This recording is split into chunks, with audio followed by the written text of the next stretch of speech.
안녕하세요. 저는 올해 40대 초반이 되는 한 남자의 아내입니다. 제 입으로 이런 말을 하기는 좀 낯뜨거운 말일 수도 있지만 솔직히 제가 봐도 저는 타고난 좋은 몸매와 호감형 얼굴을 가지고 있습니다. 결혼 전에 저를 따라다니는 남자가 정말 많았고 저와 교제하기를 원하는 남자들의 대시를 많이 받았지만 번번이 거절해야만 했던 이유가 있었는데 바로 엄한 집안 분위기 때문이었습니다. 항상 집에 일찍 들어가야만 했기 때문에 남자와 교제할 만한 시간이 별로 없었고 그러다가 제가 21살이 되면서 지금의 남편을 만나게 됐습니다. 처음에 이 남자를 만났을 때는 제가 연애를 하고 있다는 사실을 집안에 비밀로 했고 어느 순간 결혼할 때가 되어서는 집안의 엄청난 반대에도 불구하고 제가 너무나도 사랑하는 사람이기에 결혼을 하게 되었습니다.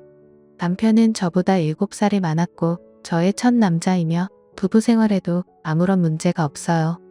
그러나 문제는 결혼을 너무 일찍 했기 때문에 저는 아직 어리고 하고 싶은 것도 많고 욕구도 많았습니다. 특히나 밖에 나가서 친구들과 만나다 보면 제가 결혼했다는 걸 상상도 하지 못하고 저에게 다가오는 남자들이 정말 많았습니다. 연락처를 좀 알려달라거나 같이 술을 마시러 가는 게 어떻냐는 말이었죠. 처음에는 그런 게 신기해서 즐기기만 했는데 어느 순간부터 그런 게 너무 많아지니까 거부감이 들었습니다.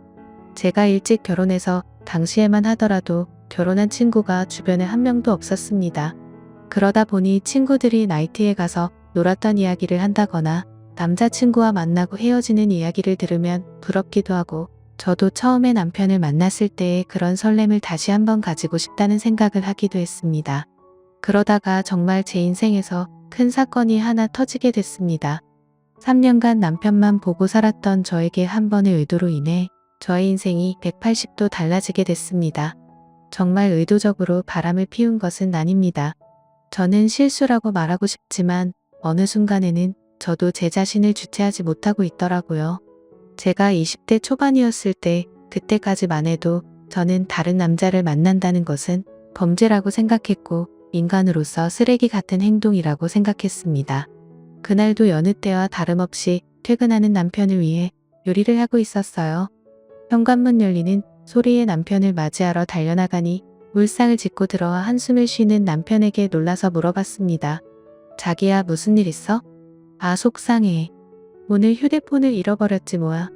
그 휴대폰은 산지 얼마 안 되었고 할부도 아직 많이 남아있는 상태였습니다. 저는 아쉽지만 그냥 잊어버리라고 얼마나 정신없게 일했으면 휴대폰을 다 잃어버리냐고 남편의 엉덩이를 토닥여주고 다시 하나 더 사면 된다고 위로했습니다. 그런데 문제는 그 다음날에 남편 번호로 저에게 전화가 왔어요. 여보세요? 저희 가게에 휴대폰 맡기고 가신 가족분 되시나요? 네, 누구시죠? 어제 가게에 방문한 손님이 휴대폰을 맡기고 술을 20만원어치 먹었는데 계산도 안 하고 휴대폰을 찾아가지 않으셔서요. 여기 저장된 번호로 연락해봤어요. 저는 처음에 그 말을 듣고 남편을 의심했지만 그럴 리가 없다고 생각했기 때문에 알아보니까 누군가 휴대폰을 주워서 가게에 맡기고 외상으로 술을 먹은 것이었습니다. 가게 주인은 휴대폰을 찾아가려면 술값을 가지고 술집으로 오라는 말을 했습니다.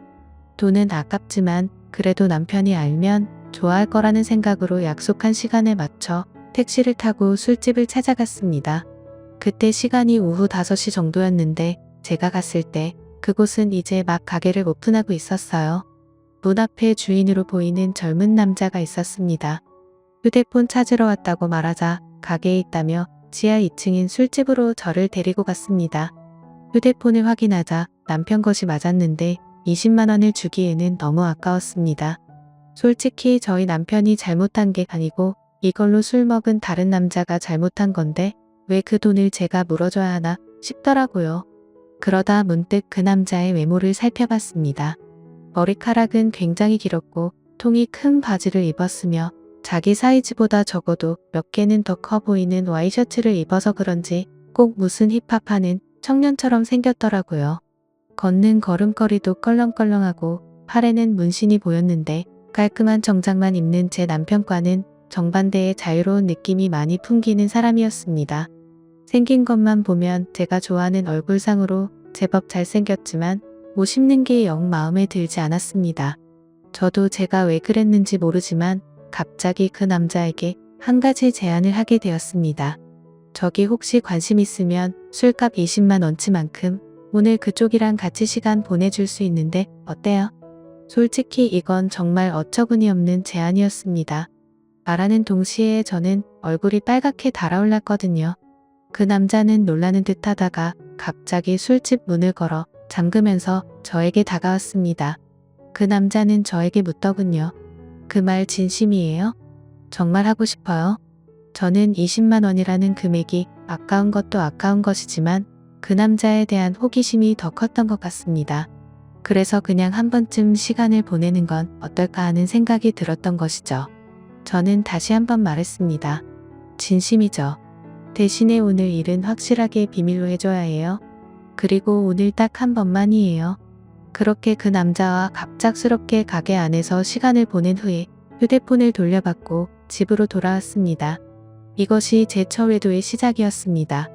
이왕 외도를 할 거면 좀 로맨틱하게 했어야 됐는데 너무 난장판이었다는 생각이 들더군요.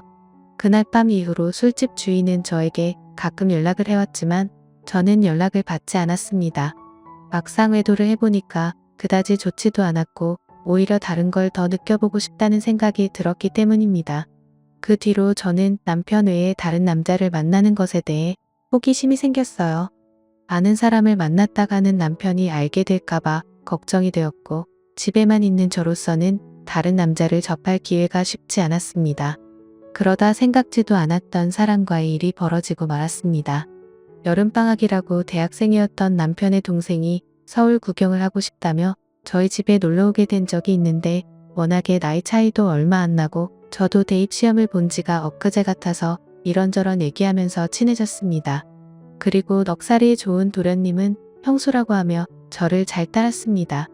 도련님 입장에서는 나이 차이가 얼마 안 나니까 제가 불편할 수도 있었는데 별로 개의치 않고 행동하는 걸 보고 좋다고 생각했습니다. 그러다 하루는 도련님이 놀러 나갔다가 비가 무척 내려서 집에 일찍 온 날이었습니다. 남편은 출근한 상태였고 우산을 미처 준비하지 못한 터라 비를 흠뻑 맞고 집에 들어온 도련님에게 갈아입을 옷을 가져다 주며 씻으라고 하고 과일을 깎았습니다. 거실에서 단둘이 과일을 먹으면서 이런저런 이야기를 나누었고 그날따라 제가 눈을 마주치면 도련님은 어색한 듯 피했는데 그 묘한 느낌이 아직도 생각이 나네요. 그 어색한 기운을 깨고 싶어서 머리에서 생각한 대로 질문을 던졌어요. 도련님 애인 있어요? 지금은 없는데 형수님 같은 예쁜 여자 있으면 당장 애인 하고 싶죠. 소개해 주실래요? 뭐 그럼 나 같은 여자 있으면 결혼도 할 거예요? 당연히 당장 하죠. 한치의 고민도 없이 당연하다고 말하는 도련님을 보며 이상한 충동이 일어났습니다. 저는 그런 도련님의 손을 덥석 잡아버렸고 눈을 쳐다보며 물었습니다. 이렇게 하니까 설레기도 해요. 한참 정적이 흐르고 얼어있던 도련님은 마주 잡은 손에 슬쩍 깍지를 끼더라고요. 그렇게 저와 도련님 사이에 묘한 감정이 흐르기 시작했습니다. 그 일이 있고 나서 남편에게는 도련님 서울 구경시켜준다고 말하고 일주일 동안 대놓고 데이트를 했습니다. 그 나이 또래들처럼 설레는 연애를 다시 하는 것 같아서 며칠 동안은 정말 두근거리고 신났었습니다.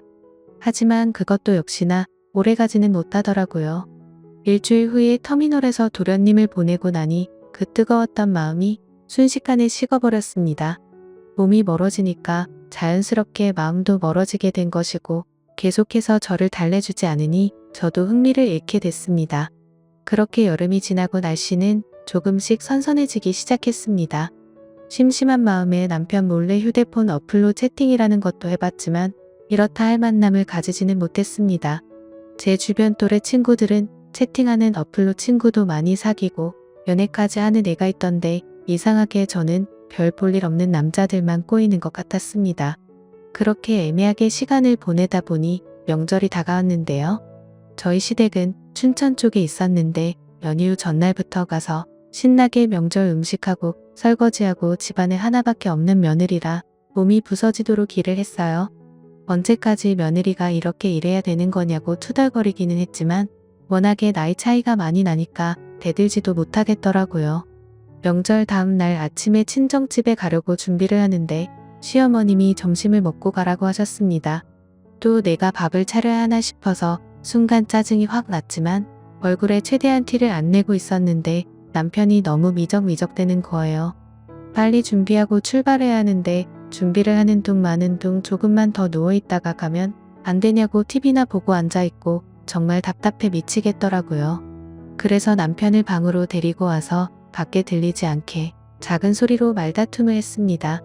우리 부모님도 나를 보고 싶어 한다고, 빨리 준비 안 하면 혼자서 가겠다고 말하면서 감정이 안 좋은 채로 친정집으로 향했습니다.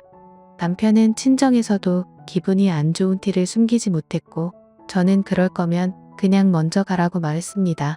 화가 난 남편은 저녁에 볼 일이 있다고 하며 먼저 집에 올라간다고 하고 올라가 버렸습니다.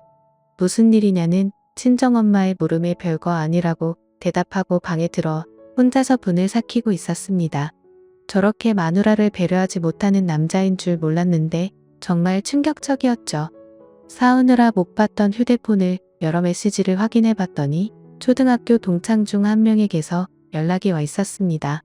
동창회를 하니 꼭 나와달라는 문자였고 오늘은 술을 꼭 마셔야겠다는 생각에 서둘러 준비를 하고 초등학교 동창회에 나갔습니다.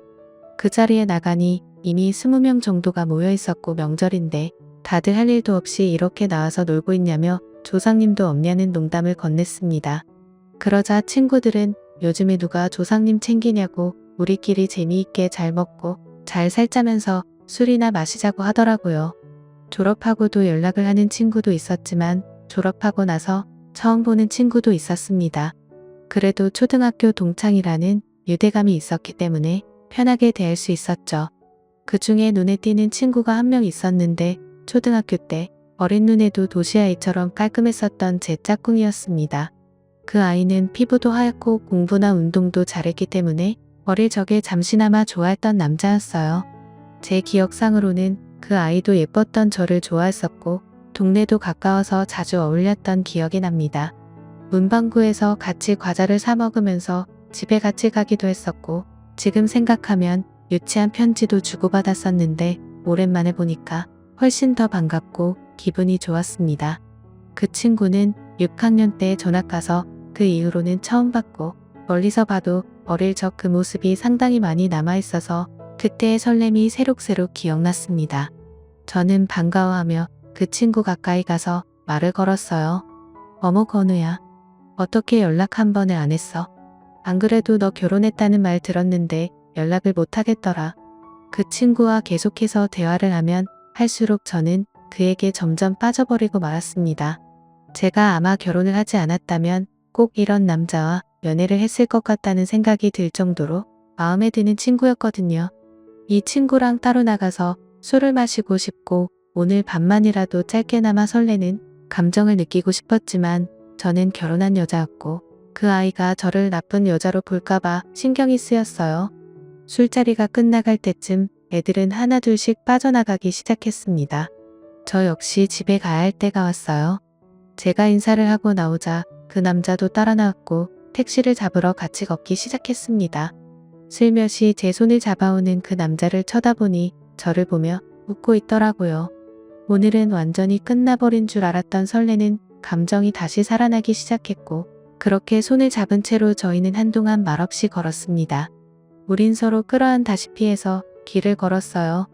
택시를 타면 금방 헤어질 것 같아 너무 아쉬워서 걸어서 집까지 갔습니다.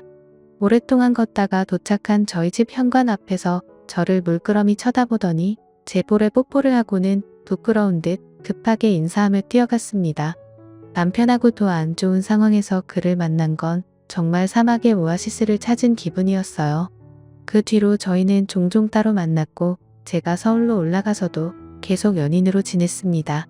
그러다 2년쯤 지났을 때 그 아이도 장가를 가게 되었고 그렇게 저희 둘의 만남은 끝이 나는 줄 알았습니다. 저도 중간중간에 다른 남자도 몇 번 만나봤고요. 하지만 정말 사랑이라 느낀 건 그 남자가 유일했던 것 같습니다. 우리는 결국 재회를 했고 40이 넘는 지금까지도 몰래 만나고 있습니다. 저의 두 번째 서방님이고 이제 더 이상의 다른 사랑은 원치 않고 두 남자만 바라보며 살아보랍니다. 너무 어린 나이에 결혼을 한 게 문제인 걸까요? 저도 가끔씩 제가 왜 이러는지 모르겠지만 도저히 빠져나올 수가 없습니다. 솔직히 말하면 왜 빠져나와야 하는지 잘 모르겠습니다. 이렇게 어리고 아름다운 나이에 기억에 남는 연애도 못 해보고 결혼해서 답답하게 살다가 갈 바에는 이렇게 뜨겁게 사랑하는 게 더 남는 장사가 아니냐는 생각이 듭니다. 둘 중에 어떤 남자를 선택하고 싶지는 않아요. 상처 주는 여자가 되기는 싫거든요. 그냥 이렇게 두 남자를 바라보면서 사는 것도 충분히 가능해서 이렇게 살아가려고 하는데 무슨 큰 문제라도 되는 건 아니겠죠. 제 마음속에는 방이 두 개이기 때문입니다. 오늘의 사연은 여기까지입니다.